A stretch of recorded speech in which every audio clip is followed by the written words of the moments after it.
मेरा नाम प्रियव्रत है। मैं all India bank officers confederation का नेशनल मीडिया कन्वीनर हूँ और जॉइंट जनरल सेक्रेटरी हूँ और भारतीय स्टेट बैंक अधिकारी संघ का प्रेसिडेंट हूँ। मेरे साथ PR Mehta, vice president all India bank employees association.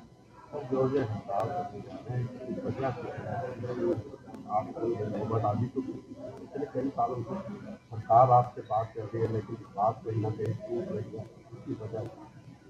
देखिए जी, इसकी जो वजह हमें समझ में आती है कि वो सरकार हमारी मांगों को लेकर सीरियस नहीं है, और ये मांगों को लेकर सीरियस इसलिए नहीं है क्योंकि कहीं ना कहीं सरकार की ये मंशा है कि पब्लिक सेक्टर बैंकों को कमज़ोर करके धीरे धीरे प्राइवेटाइज कर दिया जाए। ये प्राइवेटाइजेशन की तरफ जो सरकार के जाने की मंशा है, इसी कारण से हमारी मांगे लंबे समय से लंबित चली आ रही है। क्या-क्या डिमांड है?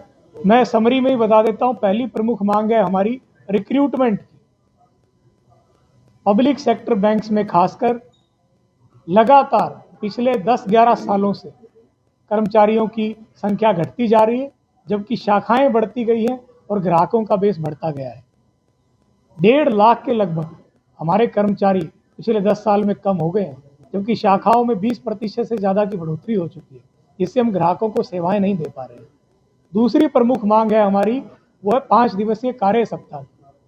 आज के दिन बैंकिंग सेवाएं अल्टरनेट चैनल्स के माध्यम से शनिवार इतवार के दिन भी उपलब्ध हैं। सभी सरकारी गैर सरकारी संगठन लगभग 5 दिवसीय कार्य सप्ताह करते हैं। बैंकों की मैनेजमेंट और बैंकों की यूनियन समझौता कर चुकी हैं पिछले मार्च 2024 में कि हमारे जो बैंक हैं वो सभी शनिवार को बंद रहेंगे, और फाइनेंस मिनिस्ट्री को वो समझौता भेज दिया गया है 5 डे वर्क वीक डिक्लेयर करने के लिए बैंकिंग में। और 1 साल बाद भी 5 डे वर्क वीक लंबित है। तो हम चाहते हैं कि जो बैंकों के कर्मचारी अधिकारी 5 दिन 10-10, 12-12 घंटे काम करते हैं, उनको भी 2 दिन का आराम मिले। वो तब जब बैंकिंग सेवाएं 7 दिन हम मुहैया करवा रहे हैं। कितने दिन चलने वाली है और किस तारीख से शुरू? हमारी हड़ताल 23 तारीख की मध्य रात्रि से 25 तारीख की मध्य रात्रि की 48 घंटे की अखिल भारतीय हड़ताल है। उससे पहले भी शनिवार और इतवार की छुट्टी है। लगातार सभी बैंक के ऑफिस, बैंक की शाखाएं, बैंक के बैक ऑफिस बंद रहेंगे। सभी अधिकारी और कर्मचारी इस बैंक हड़ताल में हिस्सा लेंगे, धरने प्रदर्शन करेंगे। सर, अभी आपने बताया कि हमारे नेताओं से बात की, यदि उसमें कुछ हल निकल आता तो उस वक्त भी हड़ताल।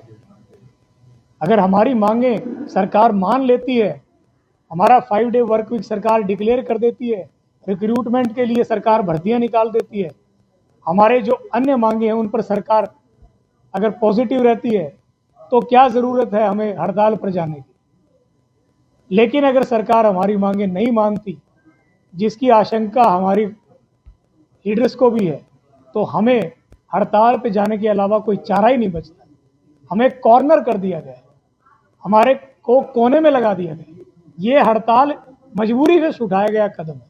हमने तो 1 साल तक लगातार वेट किया है कि सरकार हमारी मांगे माने। हमने तो फाइनेंस मिनिस्टर, डीएफएस, प्रधानमंत्री, अन्य एमपी सभी को लिखा है। बैंक की मैनेजमेंट को आईबीए के माध्यम से हमने कितनी बार अप्रोच किया है। जो 1 साल में हमारी मांगे नहीं माने, वो 1 दिन में मान लेंगे क्या? मान लें तो बहुत अच्छी बात, हमें हड़ताल करने की जरूरत नहीं है। इसमें सभी बैंक, सरकारी सभी बैंक, बहुत सारे प्राइवेट बैंक्स जो हमारे यूनियंस का हिस्सा है, खासकर old generation private banks, regional rural banks और कोऑपरेटिव बैंक्स इस हड़ताल का हिस्सा।